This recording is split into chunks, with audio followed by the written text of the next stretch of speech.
Era una actriz peruana de una serie popular y de repente estaba sentada entre duques y apellidos de siglos. Pero la gran pregunta es, ¿la nobleza realmente la aceptó o solo la toleró? Quédate hasta el final y conoce a una mujer que no dejó que la riqueza ni el prestigio de otros la hicieran sentirse menos. Una peruana que con fuerza y coraje se abrió paso en el mundo más exclusivo del planeta. Micaela Belmont no llegó al mundo envuelta en muros dorados ni rodeada de genealogías centenarias. Su historia comenzó en Perú, en un hogar profundamente vinculado a la cultura, la política y las artes, un entorno donde las ideas, los libros y la sensibilidad creativa formaban parte de la vida diaria. Desde pequeña estuvo expuesta a conversaciones sobre identidad, memoria, música y expresión, y ese ambiente fue moldeando una personalidad inquieta, observadora y ambiciosa. Su madre, Diana Álvarez Calderón, fue ministra de Cultura del Perú, una figura pública con peso propio, respetada por su trabajo y por su influencia dentro del mundo cultural.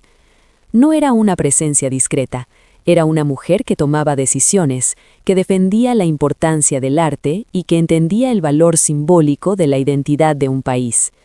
Su padre, Rafael Belmont, empresario, pertenecía a una generación que miraba el futuro como algo que se construye con visión y perseverancia. De él heredó el impulso de no conformarse con lo que ya existe, de imaginar siempre un paso más allá. En esa casa, Micaela creció rodeada de bibliotecas, debates, música y teatro. Mientras muchas niñas soñaban con cuentos de hadas y príncipes, ella se imaginaba a sí misma sobre un escenario, bajo luces intensas, interpretando vidas ajenas y contando historias que podían conmover. Su mundo interior estaba lleno de personajes, de guiones invisibles y de una necesidad profunda de expresarse.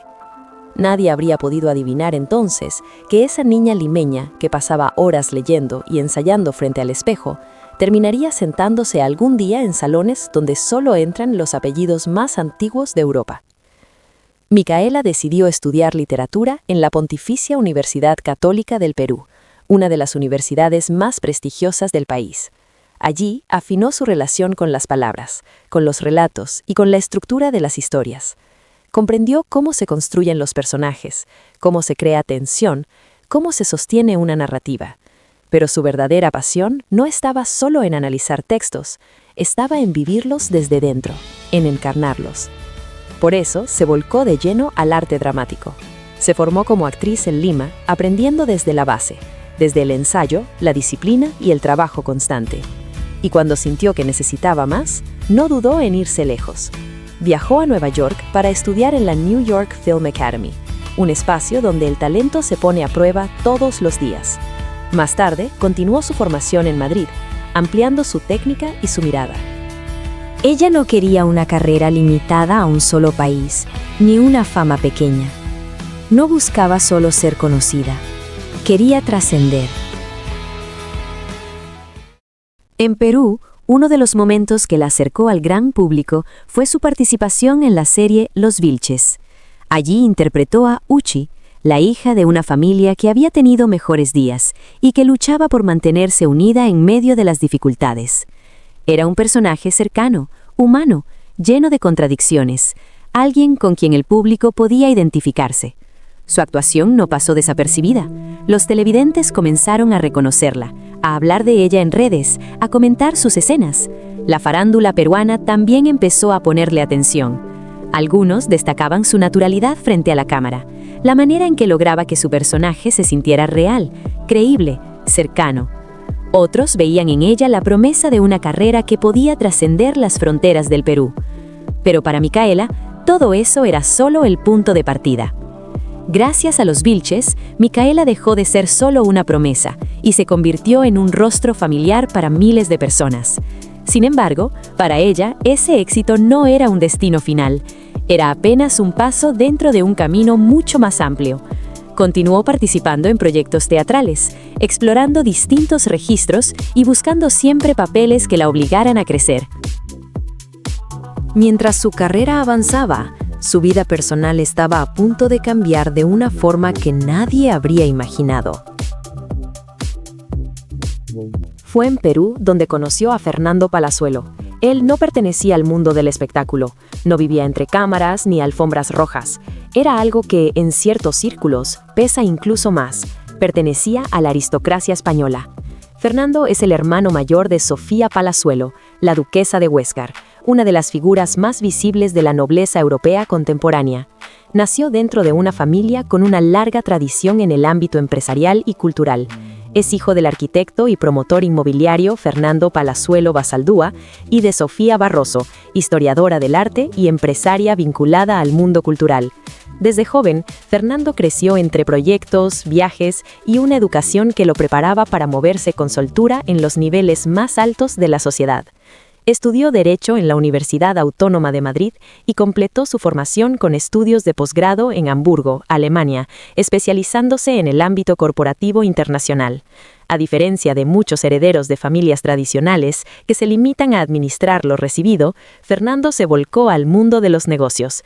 Durante varios años vivió y trabajó en Lima, involucrado en proyectos de la empresa familiar relacionados con construcción y rehabilitación.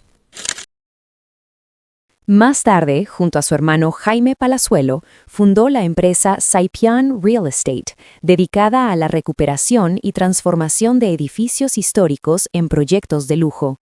Uno de sus trabajos más conocidos es la restauración del Palacio de Godoy en Cáceres, un edificio renacentista del siglo XVI convertido en un hotel de alto nivel.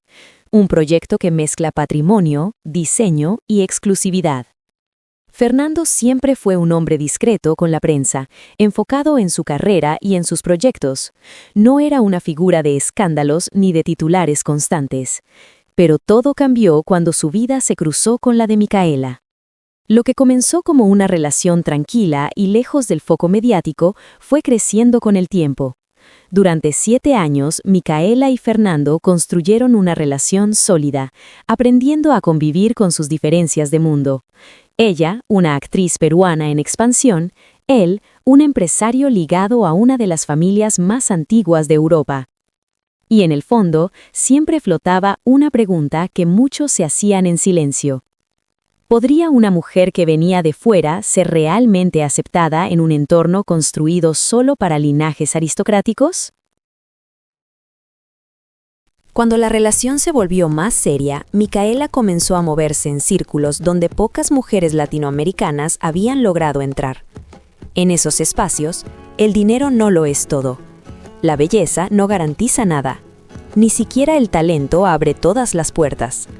Lo que verdaderamente pesa es el apellido, y Micaela no tenía uno de esos nombres históricos.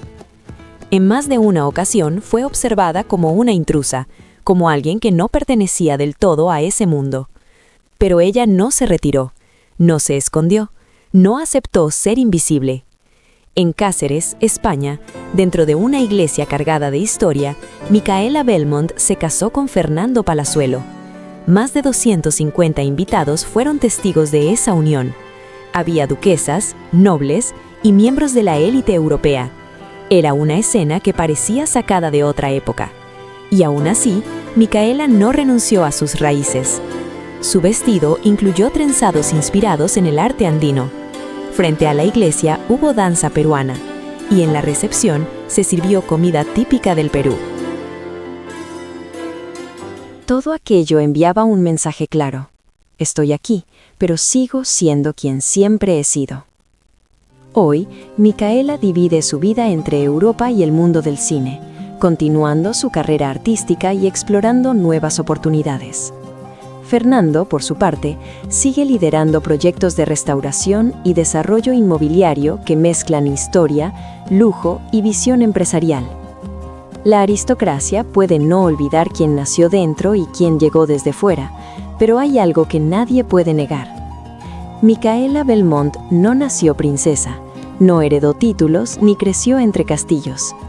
Y aún así logró algo que muchos nobles jamás consiguen: escribir su propia historia.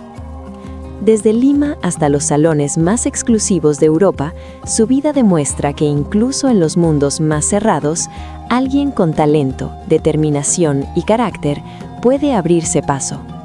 Porque al final, el verdadero linaje no siempre se recibe al nacer. A veces se conquista. Gracias por llegar hasta el final. Espero te haya gustado. Apóyame suscribiéndote, dale me gusta y te leo en los comentarios. ¡Hasta pronto!